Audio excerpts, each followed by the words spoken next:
Test your knowledge. Implementation.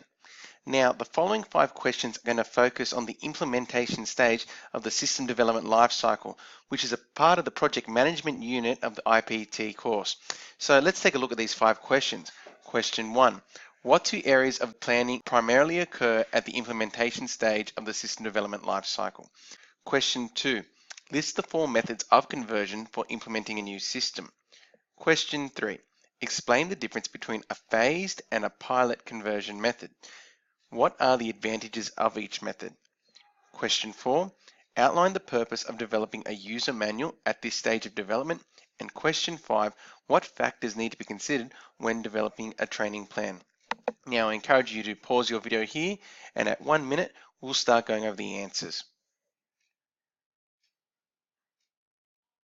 Okay, question 1. What 2 areas of planning primarily occur at the implementation stage of the system development lifecycle?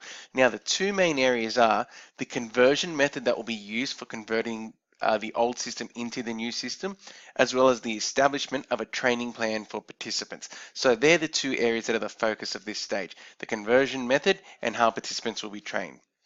Question 2, list the 4 methods of conversion for implementing a new system. Now, I've gone into a bit more detail outside of just listing them here. We basically have a direct conversion, a parallel conversion, a phased conversion, and a pilot conversion. So a direct conversion, which is the immediate replacing of the old system with a new system. A parallel conversion, which is running both systems side by side in full. A phased conversion, which is the gradual replacement of the old system with the new system in part.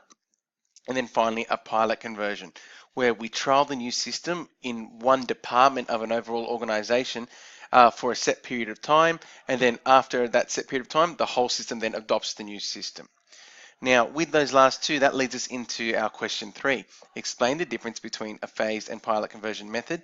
What are the advantages of each? Now, firstly, a phased conversion, as mentioned, we're gradually bringing in parts of the new system and phasing out the old system. In doing it in this method, we're giving the participants time to understand one part of the system at a time and master that part of the system at a time before we bring in a new part. And that's the primary advantage of that. So it's not too much change at once.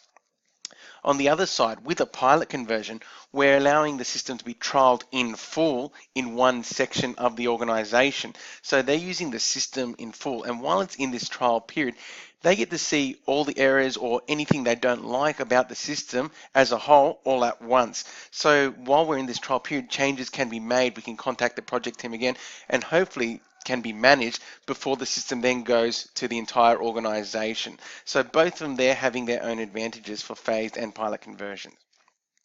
Question 4, outline the purpose of developing a user manual at this stage of development. Now, the user manual needs to be developed at this stage in order to assist the participants who will be using this new system.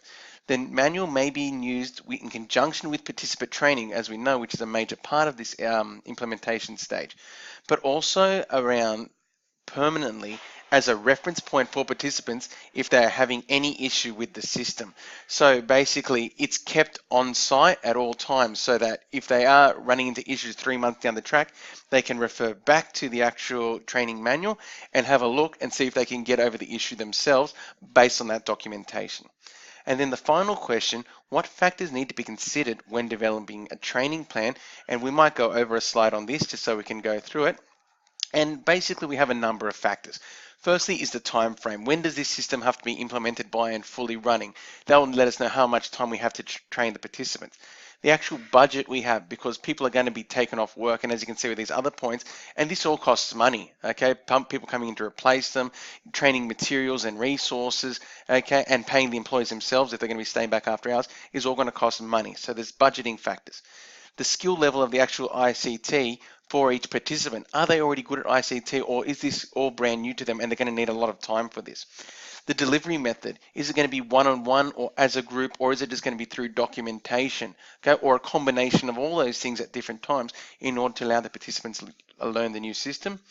Okay, and then the second last point, who will cover the work while participants are being trained? Do we have to bring in casual staff to cover while the actual participants are being trained, or can we train the participants half at a time and so that the workload can be covered by people already on site?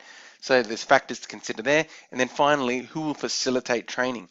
Will it be a member of the project team that developed the new system? Will it be a fellow participant, someone who's already learnt the system from the project team and they'll train all the other participants? Or will there be a third-party trainer and will outsource training who have knowledge in areas of this system and can actually teach the participants how to use it there as a fee? So I hope these 5 questions have given you an understanding of this implementation stage of the system development life cycle, and basically how it's mainly focused on the conversion method from the old system to the new system, as well as the actual training of the participants. Hope you got 5 out of 5.